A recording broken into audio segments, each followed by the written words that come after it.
Good morning, distinguished guests, colleagues and friends. It's my great honor to welcome you all to the WIPO Conference Hall here in Geneva, Switzerland. On behalf of the Geneva Centre for Security Policy, I extend a special and a heartfelt welcome to Dr. Jaishankar, External Affairs Minister of India, who joins us today as our honored guest. Today's conversation, titled Global Tectonics, the Indian View of a World in Churn, comes at a critical time as we face complex global challenges that require thoughtful diplomacy and collaboration.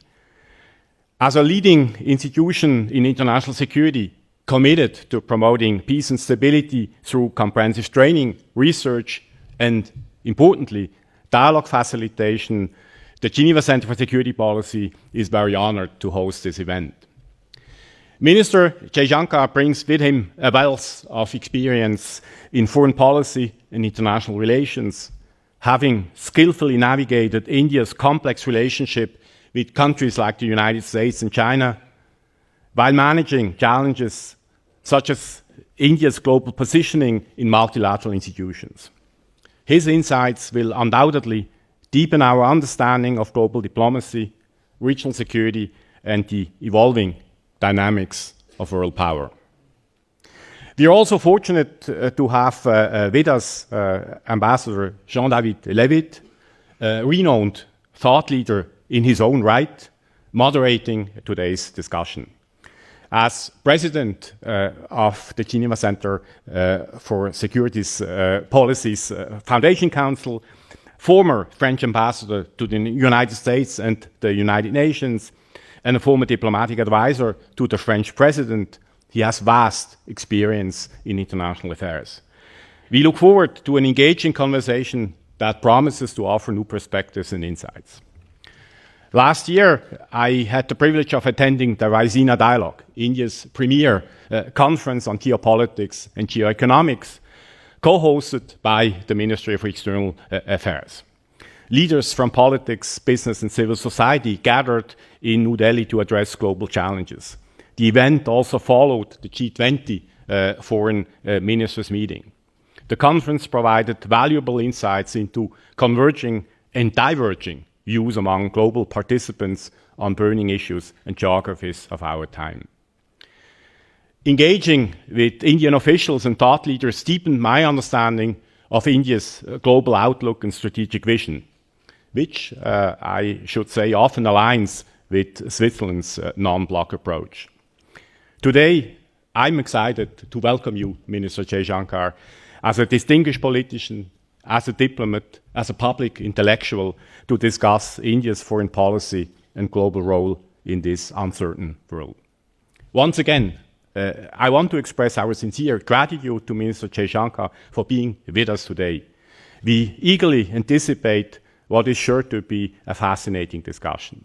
Now, without further ado, I would like to hand over to Ambassador Levitte, who will guide us through the conversation. Thank you very much.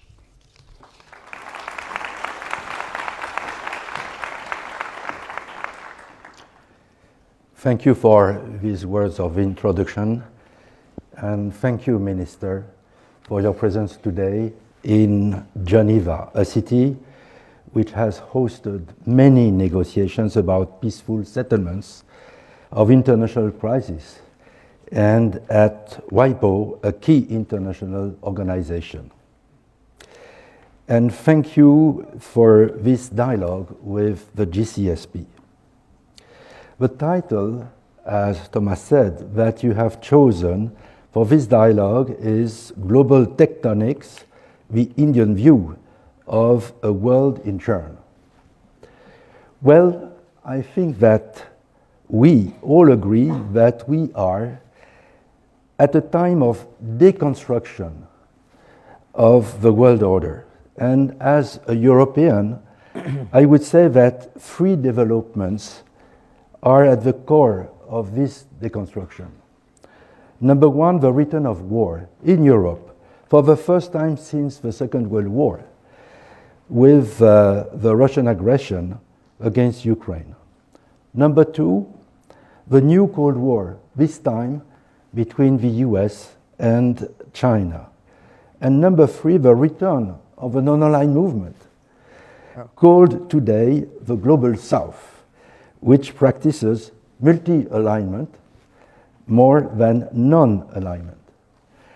Mr. Minister, India is certainly now a key economic and political actor in this new world.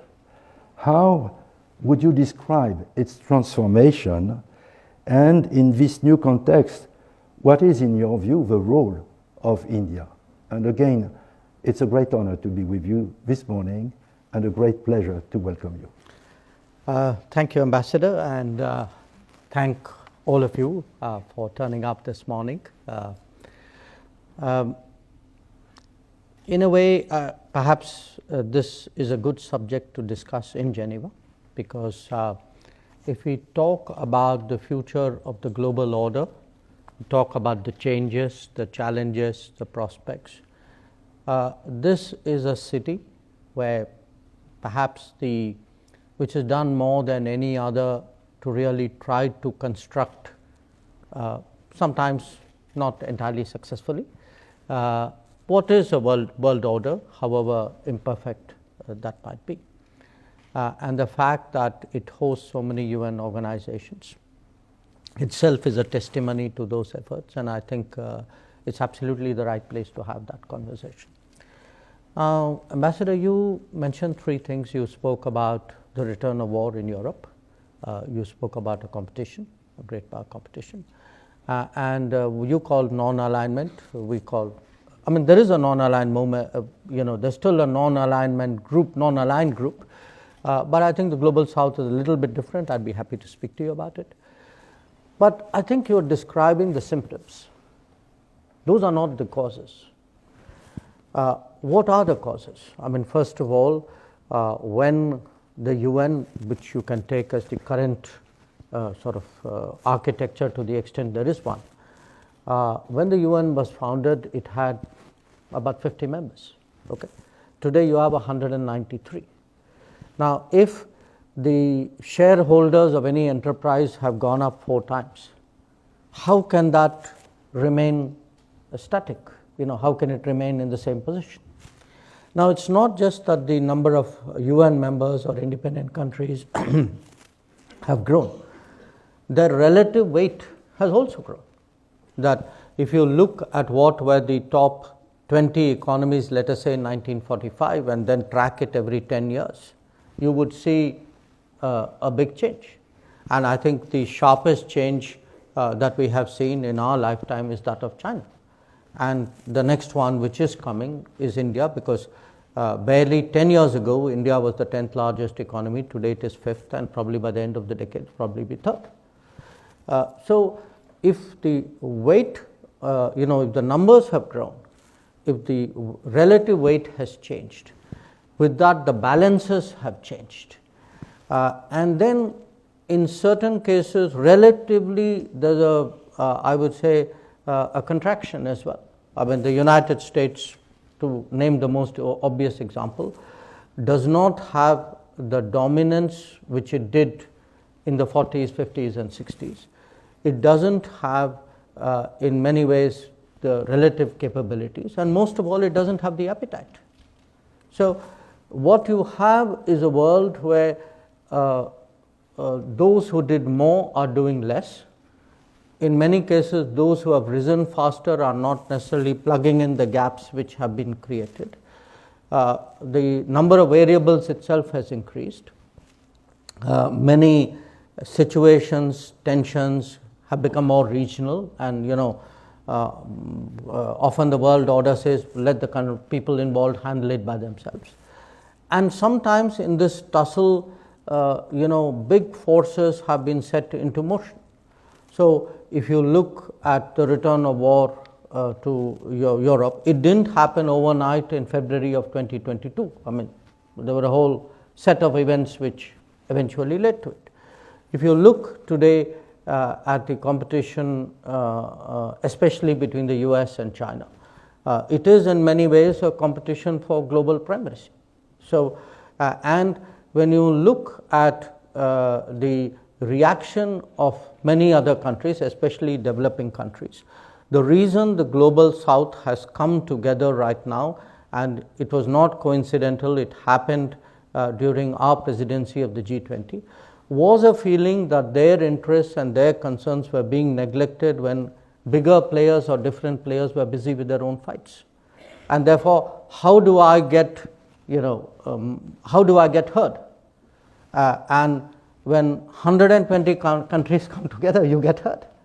So I think it made complete sense there. Thank you very much.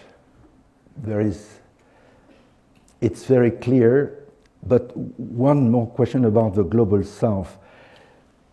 What does it mean exactly for India? Is it like the non-alignment before? What do you mean with the words multi-alignment? It seems to me that it's a big difference between the past non-aligned movement and multi-alignment. What is for India the meaning of these words? Okay, I would distinguish between the two. I think Global South, there's you can say a smell test, okay? The countries of the Global South know they are Global South. They know they're Global South. Most of them are decolonized countries. Most of them are developing countries. They have today, income levels, they have positions, they have geographies which kind of define them. So there is it's like if you have a community, people of the community know that they are in or that they are not part of it. And their interests, their articulation, their sentiments, their solidarity, all of this is reflected in that. So it's, I would say, an intuitive gathering of countries who actually know why they are in that room, and they have a feel for each other. But I would differentiate between that and multi-alignment, because the multi-alignment issue is much more a policy perspective of countries who see in their diplomacy the need to have greater freedom of choices and to exercise those choices when required to do so by their national interest, and do not in this world want to be tied down to exclusive relationships.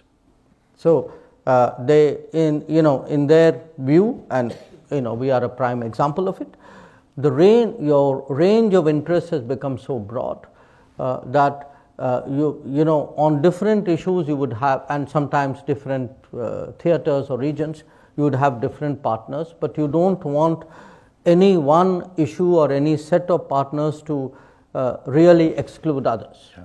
So there is that open architecture, you can say, of the foreign policy there.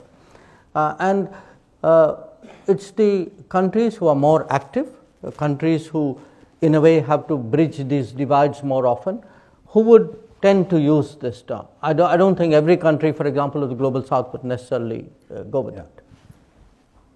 Well, thank you very much. Very clear. Now, there is a club, the BRICS. Mm-hmm. Why this club? And do you consider that the BRICS will expand? Well, to be honest, why the club? Because there was another club. It was called the G7, and you wouldn't let anybody else into that club. So we said we go and form our own club.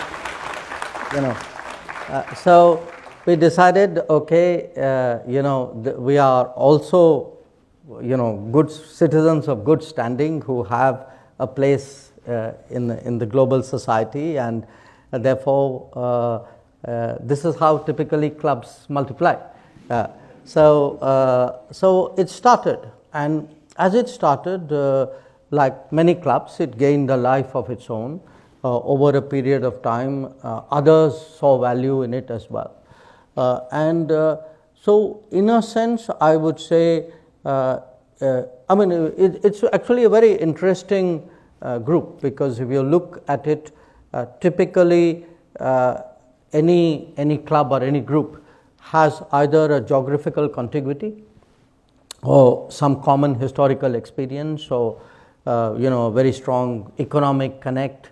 There is a there are some orthodox binding factors. But when you have a Brazil in South America and Russia in Europe and India and China and Asia, and later on South Africa was added, the common feature was really, I would say, big countries rising in the international system. Russia perhaps had already risen, so would not necessarily qualify in that, who felt that their coming together would give them greater weight and greater influence.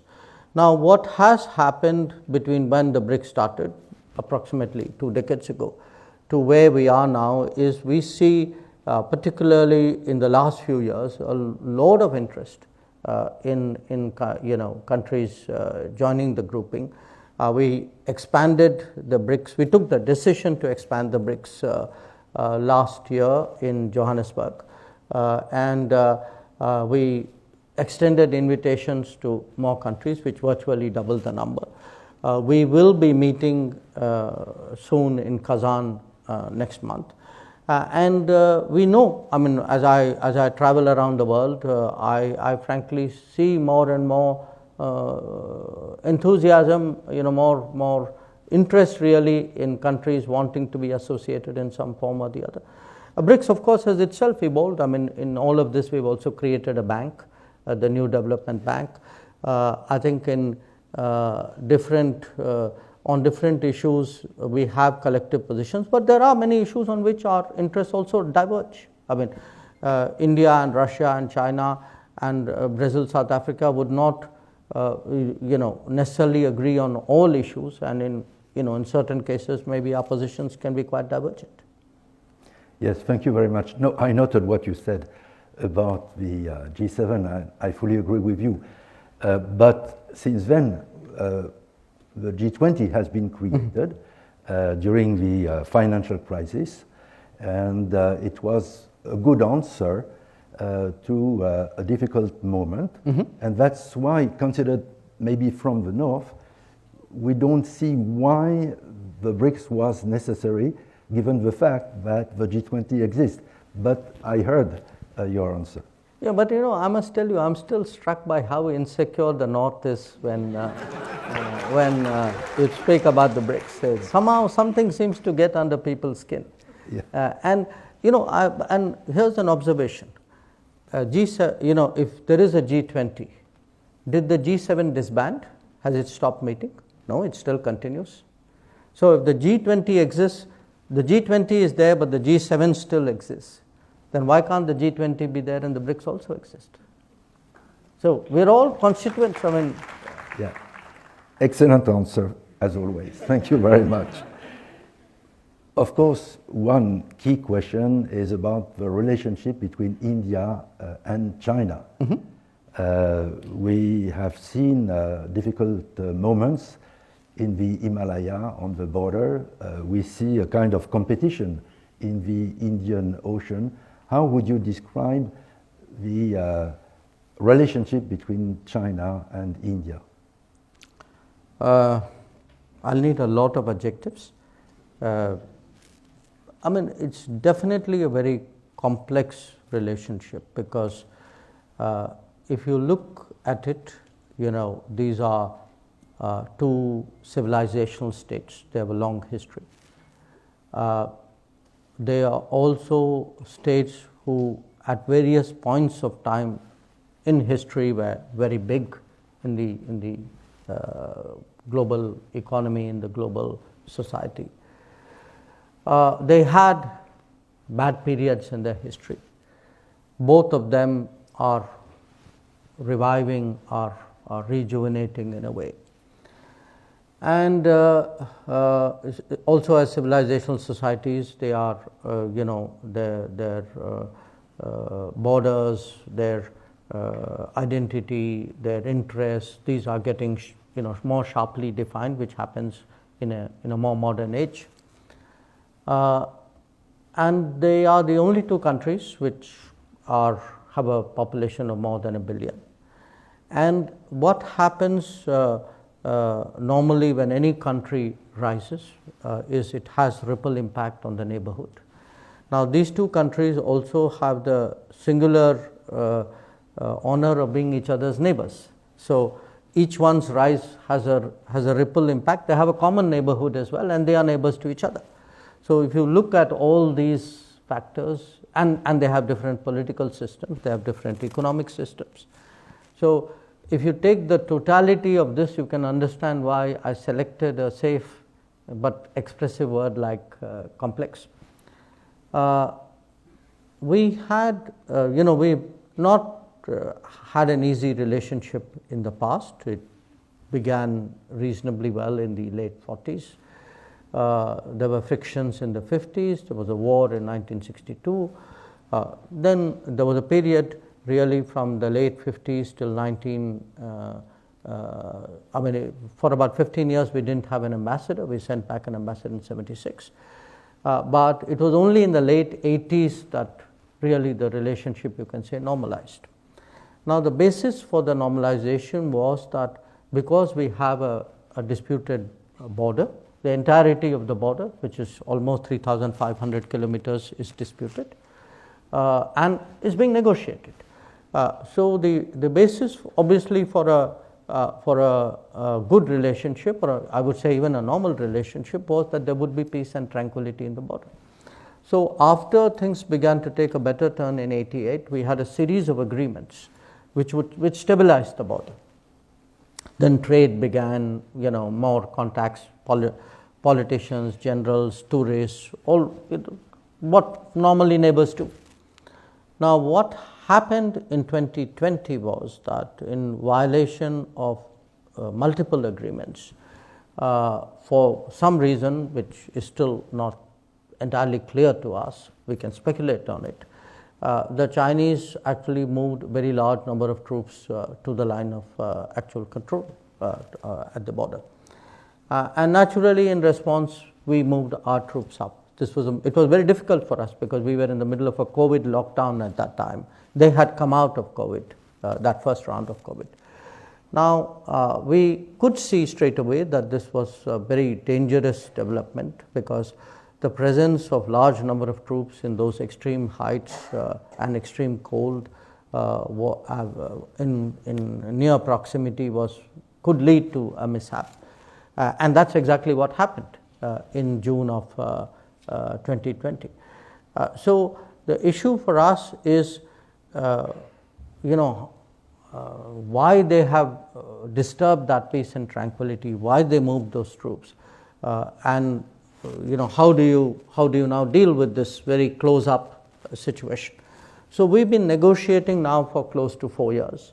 And the first step of that is what we call disengagement, which is that their troops go back to their normal operating bases and our troops go back to our normal operating bases. And where required, we have an arrangement about patrolling, because both of us patrol regularly in that border, because as I said, it's not a legally delineated border. Those negotiations are going on. We made some progress. I would say roughly, you can say about 75% of the disengagement problems are sorted out. We still have some things to do, but there's a bigger issue that if both of us have brought forces close up, and in that sense there's the level of militarization of the border has increased. How does one deal with it? I think we have to deal with it. But in the meanwhile, after the clash, it has affected actually the entirety of the relationship, because you can't have violence on the border and then say the rest of the relationship is insulated from it. So trade has got affected, and the exchanges have got affected. So it is not normal, to put it very politely. So we hope that if there is a solution to the disengagement and there is a return to peace and tranquility, then we can look at other possibilities. So that is the immediate issue. But I think there are larger issues in respect of India-China. We have long struggled with the trade issue. I've been ambassador in China, so I can tell you from my time there, that we are talking, 15 years ago, that we feel that the economic relationship with China has been very unfair, it has been very imbalanced, that we don't have the market access there. They have much better market access in India. We have concerns today, again, this is autonomous of the border situation in various areas, technology, in telecom, in digital, and those are issues. And now, as you have said, we also do monitor very carefully what happens in the Indian Ocean. So for us, any radical shift or change or presence in the Indian Ocean is something we will take into our security calculus. Thank you very much, Mr. Minister. And I think you are the best one to explain all this, which is so important for all of us, because not only you've been ambassador to Beijing, but you speak Chinese. Well, no, I would pass up on that. Yeah. Now, in this context, there is a rather new organization, the Indo-Pacific Quad, with the US, India, Japan, and Australia. What is the role of this institution? How do you see the possibility maybe to enlarge it? This is one more club. Exactly. And it's, every club has a purpose, every club has a context.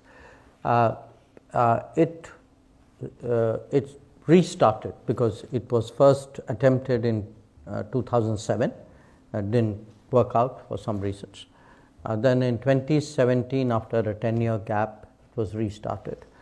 And it has done well, because it was started at the level of the Secretary General, Permanent Secretary level. In 17, it became ministerial in 19, Foreign Minister, and then in 21, it has become Prime Minister or President level meeting. It has also created a very large number of activities and outcomes and collaborative initiatives, and these span a very broad range. I mean, it from 5G technology to connectivity to maritime domain awareness to providing vaccines to giving fellowships to doing HADR operations together. So I would say today there would be at least maybe 25, 30, maybe even more than that, different clusters of activities under the Quad. And certainly from our foreign policy perspective, it's been a very big addition to the sum total of what we do globally. We hope in the coming days that we will have a Quad summit in the US. So that also tells you, how important in a way it has become. If you ask me why did it happen, again, as I said, these four countries who are market economies, who are political democracies, who in many ways have common approach to international relations, at least, and are comfortable with each other, felt that our coming together would stabilize the Indo-Pacific region, would create a climate of predictability and stability and security which is necessary for continued growth and prosperity there. And I think when I look back, the last 7 years, I think it was a very good, very wise decision that we took. Initially, like anything new which appears, there were questions. ASEAN countries, for example, wondered what implication does it have for them.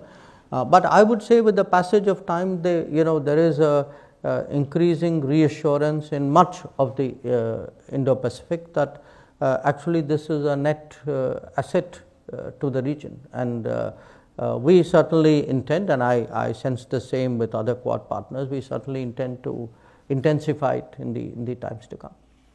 Thank you very much. So this was looking east. If I look west, there is also a new promising development, with the trilateral partnership. I may go a bit fast in mentioning that, but between India, the GCC countries, and Europe, the famous corridor. How would you describe the perspectives of these new development? I noted that before coming to Geneva, you went to Saudi Arabia and then to Germany. You know, we agreed on this corridor last September on the sidelines of the UN, of the G20. Now, it's very interesting. I remember speaking to the Crown Prince of Saudi Arabia, and what he described in many ways was actually even today there are townships in Saudi Arabia which remember and have internalized the movement of Indians, and you know, they have names and they have habits and they have dress sort of adoption, which shows really how deep, you know, the trade history was in that part of the world. Okay, so the fact is, I mean, if you were to, let us say, go back 2,000 years, at that time, I'm using this for convenience, let us say the Roman Empire at one end and India on the other, two big economic centers, would have actually had their trade go through the Arabian Peninsula, cross the Mediterranean and go across, and vice versa. Now, for a variety of reasons, it got interrupted. In some ways, even when it was resumed, it had a modern incarnation. I mean, the Suez Canal is one example of that. But today, what has happened, and you know, this is a larger point. If you look at the implications of the COVID, if you look at what the anxieties which arise from conflicts, if you factor in the regular occurrence of extreme climate events, what all big economies want to do is they want to de-risk. You know, they want to de-risk their economic exposure. And one important part of that de-risking is to have more corridors, more connectivity. So this was actually something which came out between us, the Saudis especially, but the UAE was also involved, with some European countries, and a very important player. European countries included France, Germany, Italy, which were the United States. But the United States also felt strongly about it and was prepared to contribute to it and underwrite it in many respects. So that's how this idea came about. Now, unfortunately, what happened was soon within a month, the events of October 7th, and then the conflict in Gaza, which started after that. So it has, in a way, I would say there's been a dampening effect in terms of the immediate action, but it's not like nothing has happened. In fact, we have even in Saudi Arabia, for example, I was discussing with them, we are looking at a study on power grids, which we are doing with them. With UAE, we have begun some activities on ports and logistics on either end. So, I'll be honest, clearly the Gaza conflict and all the uncertainties have slowed us down, but I think there is a fundamental logic to this collaboration, and you know, at some stage this will you know, take over. So I do expect, as and when, you know, things recede, that there will be a big pickup. But even if it doesn't, I mean, I think some degree of activities, preparatory activities, would continue. But there is a lot of interest here, you know, and this new connectivity. There are many such enterprises today in the world. That I mean, if you look at multi-alignment, for example, we have also a connectivity initiative through Iran and Russia. On the other side, we have a polar connectivity. We even have a land connectivity from India to Vietnam, which we are trying to get through Myanmar. So multi-alignment is also expressed in connectivity today in the world. Thank you very much. Now, one question about the relationship between India and the European Union. We'll have soon a new EU Commission in Brussels. What is the most important for you, the relationship with Brussels, the relationship with Germany, with France, both? And are you optimistic about the possibility to sign in the coming months, let's say, a free trade agreement between the EU and India? Well, since you asked the question, I have to say the relationship with France is very important. But it's true, it's a fact as well. So it is with Germany, which is our largest trade partner. But in reality, what had happened to us, and this is our own, in a way, perhaps analytical or operational deficiency in the past. We largely dealt with the big European nation states, even though the EU became deeper and deeper. So if you looked at Indian foreign policy, say 15 years ago, 20 years ago, it would be centered around a France, a Germany, a UK, perhaps Italy or a Spain.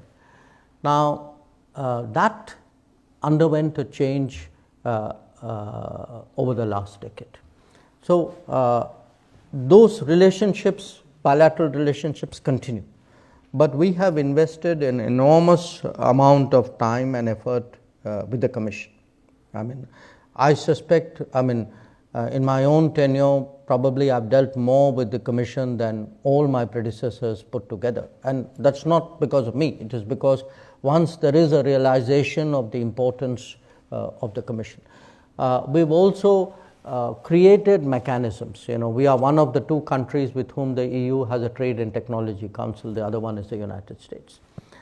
We are seeking to revive our free trade agreement. We had negotiated it, then there were some problems, it didn't get signed, then restarting the negotiations was an issue, but it started under von der Leyen. And the FTA, the investment treaty, the geographical indications agreement, these are all right now under negotiations. Am I confident of doing it in the next few months? I thought we were difficult as a bureaucracy, but I can assure you Brussels is a good competitor in this respect. So when two difficult bureaucracies negotiate with each other, I think it would be fair to not press me on a timeline here. But for us, I want to say, Europe as a whole, European Union and Europe, and I'm here in a non-EU country, we did an EFTA with the FTA just a few months ago. If you look today at our engagement, the engagement with the EU collectively has gone up. We have an engagement with different subgroupings within the EU, the Nordics, for example. So we engage the Nordics at the Prime Minister's level. I engage the Nordics Baltics at my level. We engage the Central Europeans as a distinct grouping. We are looking, we do the Mediterranean. In fact, I just last week had the first India-Mediterranean business conference. So what we have done is we have really stepped up our engagement with Europe, and there are 2-3 reasons for it. One, we do think a stronger partnership can accelerate our national growth and development. Europe has resources, it has technology, it has best practices which would be very useful to us. Secondly, we welcome Europe in a way as one of the poles of a multipolar world. I mean, we do see a strategic awakening in Europe. I think recent developments have made Europeans much more conscious about themselves and the world. And I think that's a net asset really to the world. I mean, we want a strong Europe, we want a more contributing Europe, and certainly Europe with which we'd like a bigger partnership. And third, we find Europe in many ways actually a very forward-looking partner on some of the big issues, Yes, there are some issues on which we have strong differences like CBAM, but on by and large, on say, I was in Germany yesterday. We have a green and sustainable development partnership with Germany. There are a lot of projects which have moved forward on that. We are today looking at areas like semiconductors and electric mobility as areas of partnership. It's also, by the way, a very interesting partner in terms of mobility of Indian talent. That if you when we look at the world today, increasingly we look at the world as a global workplace. And in that global workplace for us, the legal mobility of people, their fair treatment when they go out in the world, the opportunities that they get there, I think all these are important for us. And this deeper engagement with Europe has actually helped very much in terms of mobility. I mean, we see a certain welcome of Indian talent and skills, and we understand this is happening at a time when there are actually difficult immigration debates going on in this continent. Well, thank you very much for these very positive words, and I reciprocate. We have exactly the same positive view about the rise of India as a key partner for Europe. You mentioned the mobility of Indian talents, and I'm impressed by the success story of Indian citizens in the US. Mm-hmm. If you look at the list of the CEOs of the most successful companies in California, most of them are from Indian origin, not to mention a candidate to the top job in the US. How do you explain these success stories, and do you see these success stories are transforming the image of India all over the world? Well, look, I would say the reasons why many Indians have been so successful in the US is that in India itself, India is a very competitive place. So if you grow up in I would say almost a hyper competitive environment, and in a society where really education is the pathway of mobility, then there's a certain mindset which is built into you. Coming to a place like the US, where there are opportunities, where there is a performance reward correlation, where there's a possibility of where the hierarchy is less rigid, I think this competitiveness then becomes a great asset. These are people, for them now this environment is really very friendly and very rewarding for all the attributes which they have already acquired in India and brought to bear as immigrants. So I would say in many ways that's, it can express itself in different ways. I mean, you would say we are probably in terms of education, the most qualified minority group or a hyphenated nationality group in the US. But those are derivatives of that fundamental competitiveness. To some extent, speaking English again helps. Indians by and large are also much more adaptable, so they are able to adjust. We see that even in Europe. I mean, when I was in Germany yesterday, I got from the German politicians, I actually got a lot of warm words about Indian communities, how well they adjust and contribute even in small German towns and villages.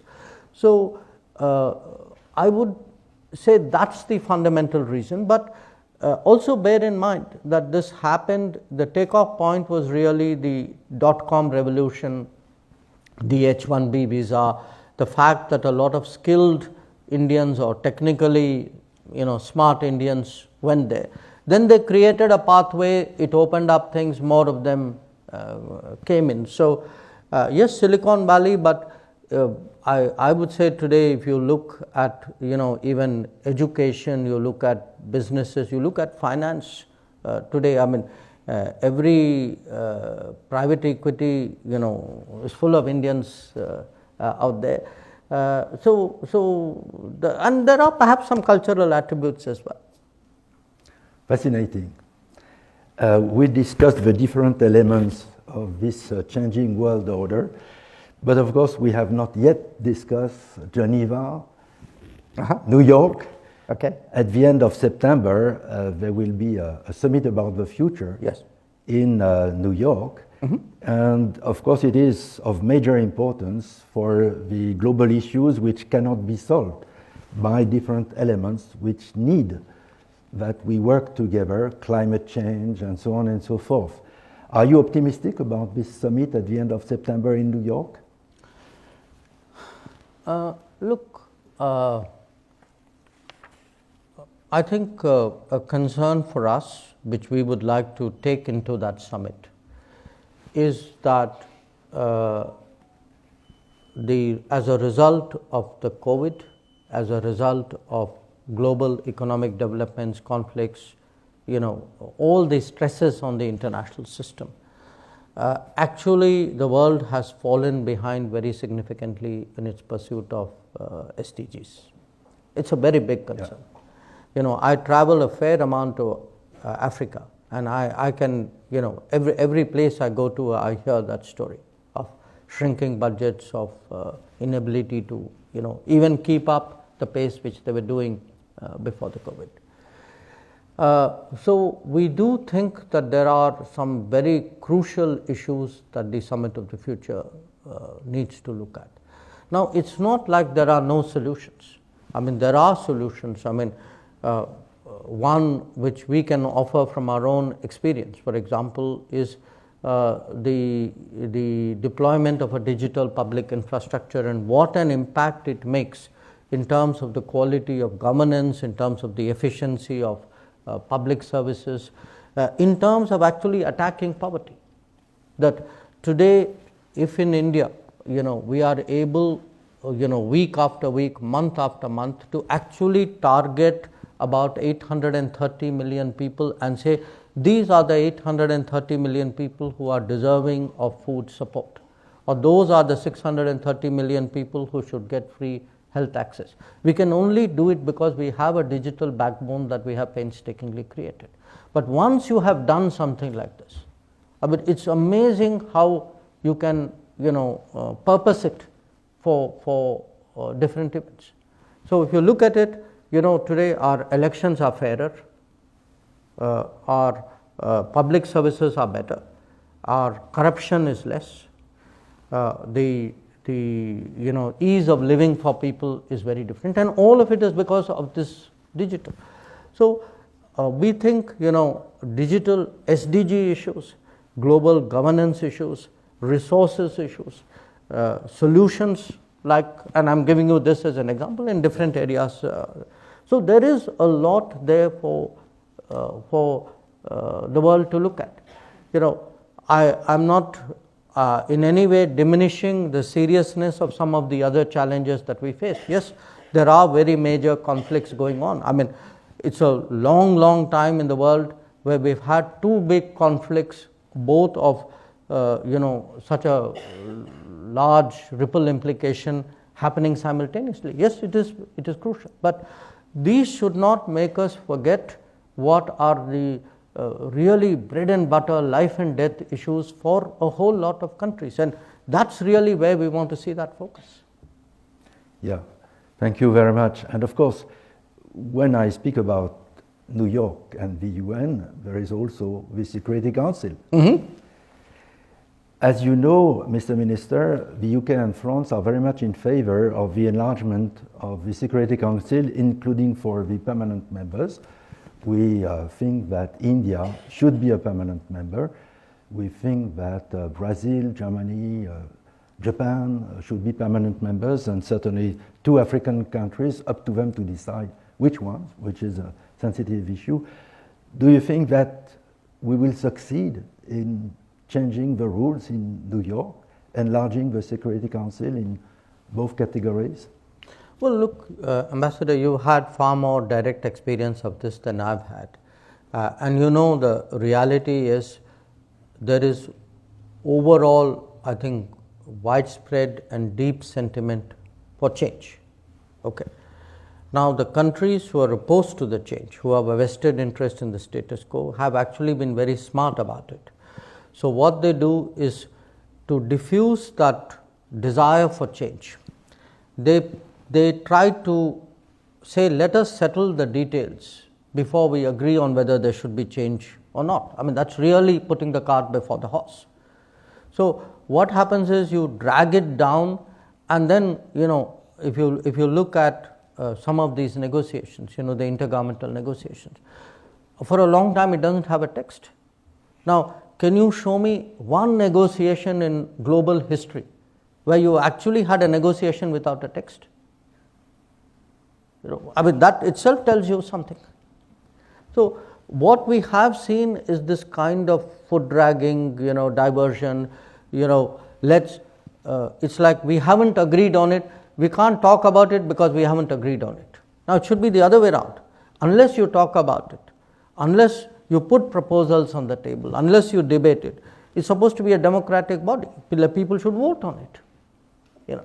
So, this idea that something is not possible because all of us have not, you know, consensus, for example, is a concept which is being used as an obstruction.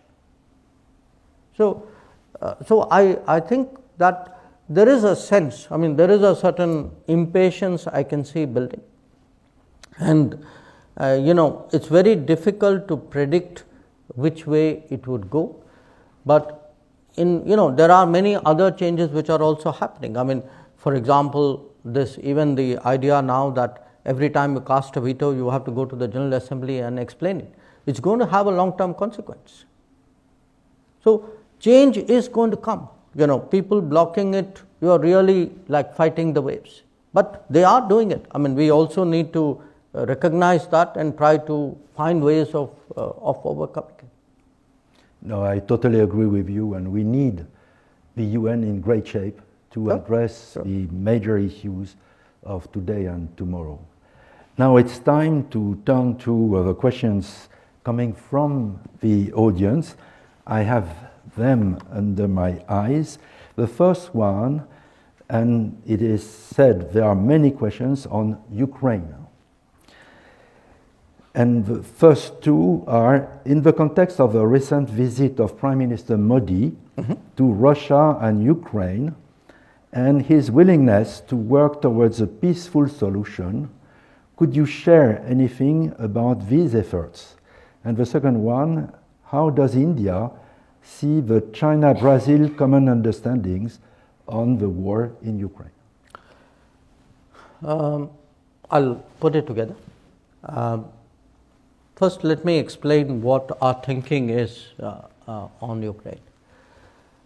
One, we have always held the belief that while there can be differences and disputes between neighbors,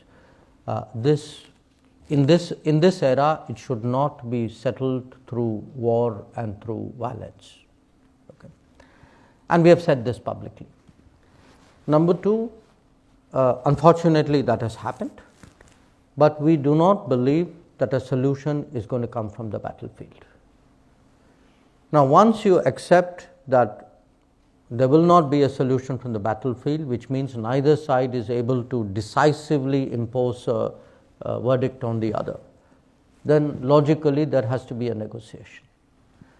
If there is a negotiation, or when there is a negotiation, then you have to have all the parties or the concerned parties at the negotiation.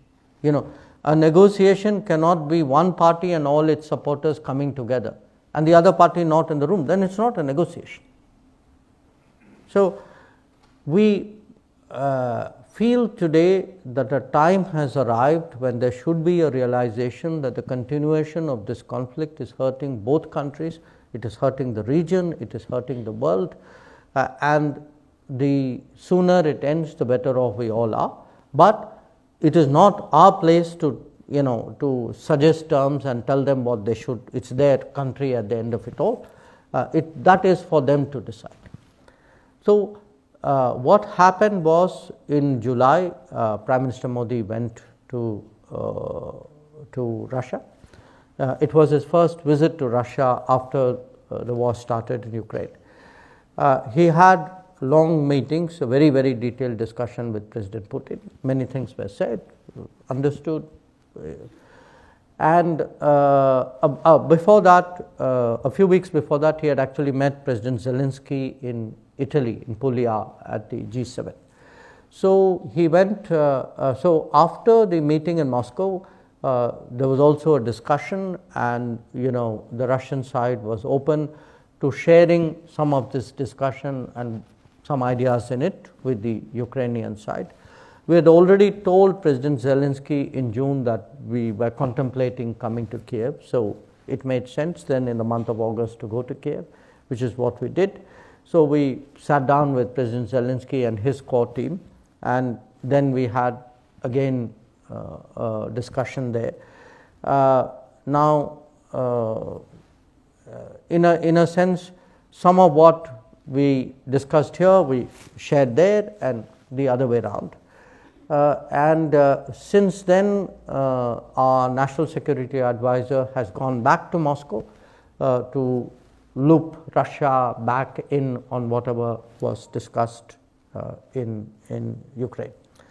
So I come back to this proposition that we are not going to get a military solution. If there isn't a military solution, there has to be a diplomatic one, a negotiated one.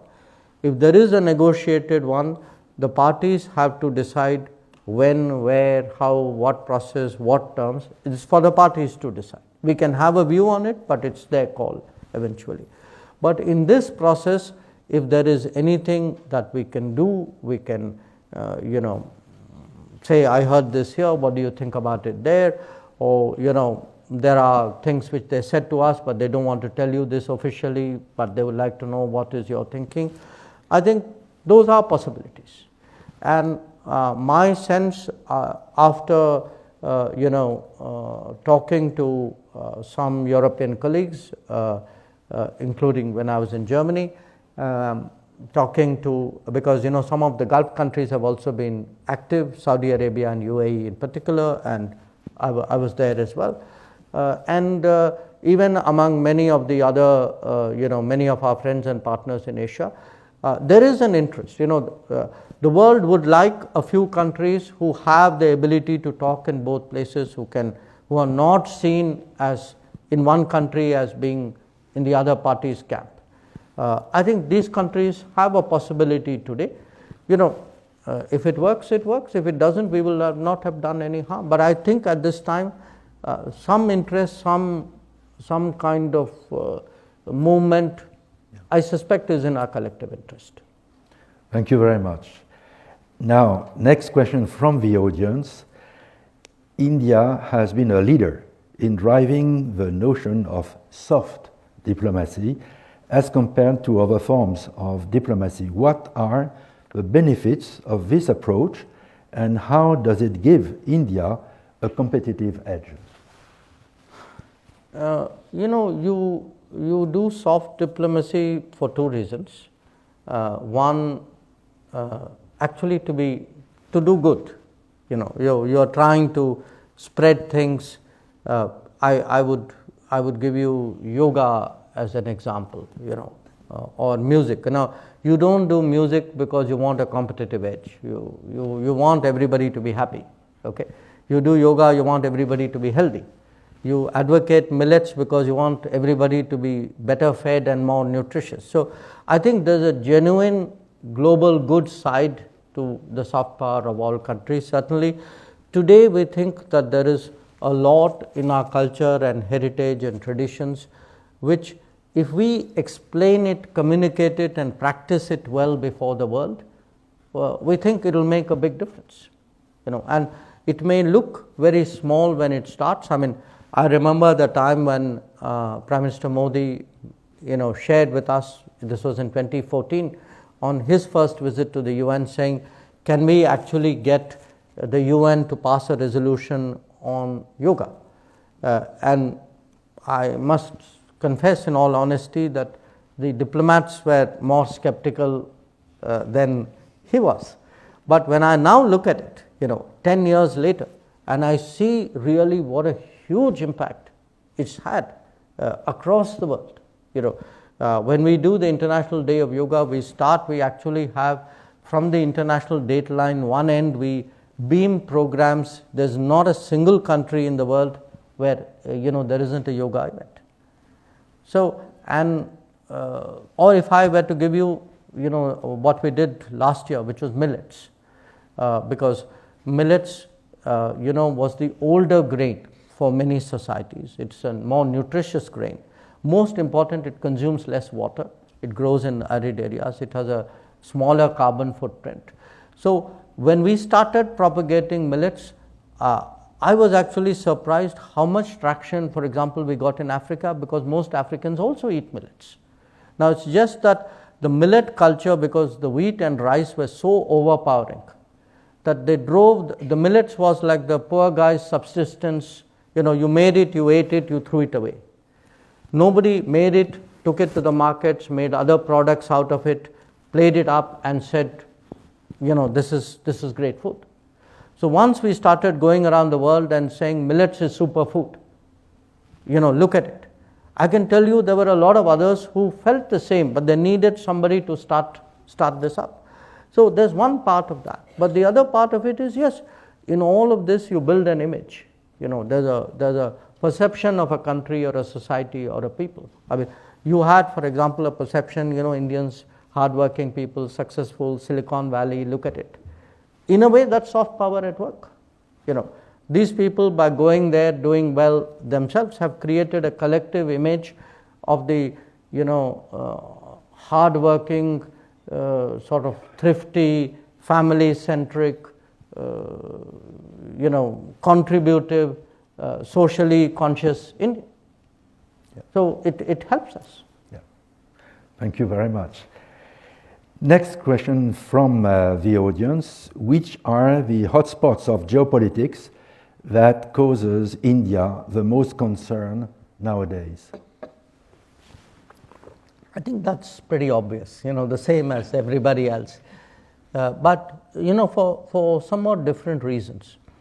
We have spoken about Ukraine at some length. And if you look at Ukraine, the conflict, and this is actually tells you today how interdependent and globalized and tightly woven we have become. When the fighting started, it had an immediate impact on the world food markets, especially on wheat. Okay, it had an immediate impact on fuel prices. Okay, it actually shifted a lot of the. It created a disturbance in the global logistics, in the global economy, in global finance to some degree. Many of the sanctions which EU contemplated had collateral consequences on other societies. So you actually had, this is not so well realized maybe in this part of the world. Many of the consequences of this conflict were actually felt far, far away. We looked at our own neighborhood in Sri Lanka. Sri Lanka was struggling through problems, but those problems were massively, they were like multiplied, because we had just negotiated support for a certain amount of fuel for Sri Lanka to import. The moment the conflict happened, literally, I'm not exaggerating, the amount of fuel came down by half because the cost of fuel doubled. So a lot of the crisis in Sri Lanka, the tipping point were actually secondary or tertiary consequences of what was happening in Ukraine. So my point is today, in a way you can say conflict anywhere actually can create instability everywhere. It's not so obvious. It's a reflection of that tight linkage we have. And for us today, what is happening in the Middle East, in Gaza, I think is a major concern, because it's affecting shipping. The Houthi targeting of shipping has big consequences. it has radicalization implications. And we have a big community in the Middle East. I mean, if you take the Middle East and the Gulf put together, we would be somewhere around between 9 to 10 million people.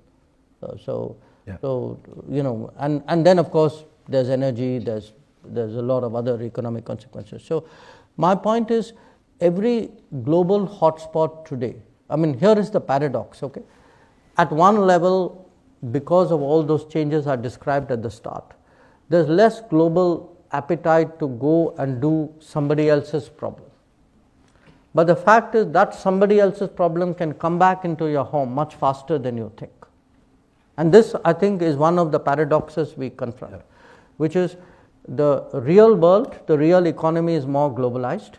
Unfortunately, the multilateral world is weaker and less globalized. And this gap, I would argue, is one of the big concerns.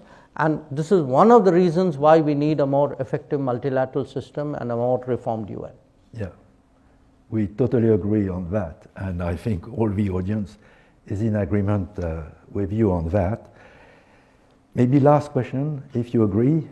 As a career diplomat, when did you see a significant change in India's foreign policy as India rises? That's a you know, it's not an easy one because it wasn't a single issue. You know, 1992 was a very difficult year for us because we were looking at a very major economic crisis. And many of the reforms that we did then, I think, served us very well. Then I would move to 1998, which was, for years we had this, you know, ambivalence. I would actually say the ambivalence was really indecision on becoming a nuclear weapon power. I think it was important that we crossed that Rubicon because today, in many ways, it enables us to deal with, you know, competitive forces in a much more confident and assured manner. I would say thereafter it's been very much more evolutionary. You know, it's hard to say that year there was a decisive change, but all in all, to me, the last 10 years have been important, and you know, obviously I have a political partiality in making that statement, but I would still say why I think those 10 years have been important is at home. We are doing the reforms that we should, not just the ones we must. That, you know, we're not saying our backs are to the wall, so let me do something. We are actually doing things, looking ahead, planning for the future, saying, you know, if I put a semiconductor industry in place, it means this. If I do logistics, it means this. If I double the number of, you know, universities and colleges, that gives me a better place. Now, these are not changes which are compelled. These are changes which are strategized. And to me, that gives me a lot of hope about what we can do because I can visibly see our domestic capacities increasing. These external is as the capacities grow and as, you know, with the change of leadership, I think there's a much greater confidence in actually in addressing the world. And I would say this, today, if you go around the world, let's be honest, in most countries, foreign policy is not popular. You know, people don't want to do more. They don't, I mean, when foreign ministers meet, the common topic is how the budgets have shrunk. Okay, I mean, it's a common gripe of foreign ministers. We have to battle for your budget. Okay, I see the reverse in my country. I mean, there is an appetite to do more with the world. There is a sense of responsibility to the world. You know, if you look, I mean, look at, for example, our first responder operations. I mean, we could take the view saying we are a $3,000 per capita country, so why should I send ships to the Gulf of Aden, you know, or why should I send a responder team to an earthquake in Turkey, or whatever, you know, depending on. But there is today, I mean, if I describe to you a sentiment in the country today. In my country today, foreign policy is popular. Dealing more with the world is popular. People feel both an obligation and a sense of pride about that. And that's for me been evolutionary, but it's human nature. Every 10 years you kind of look back and say, okay, where are we compared? And I think to me that's been hugely encouraging. Well, Minister, it's a privilege to be with you today. It's been fascinating conversation. Thank you for the audience for your questions. But Mr. Minister, thank you for your answers. Okay. You are a star in the world, and I express the gratitude of all the audience. Thank you very much.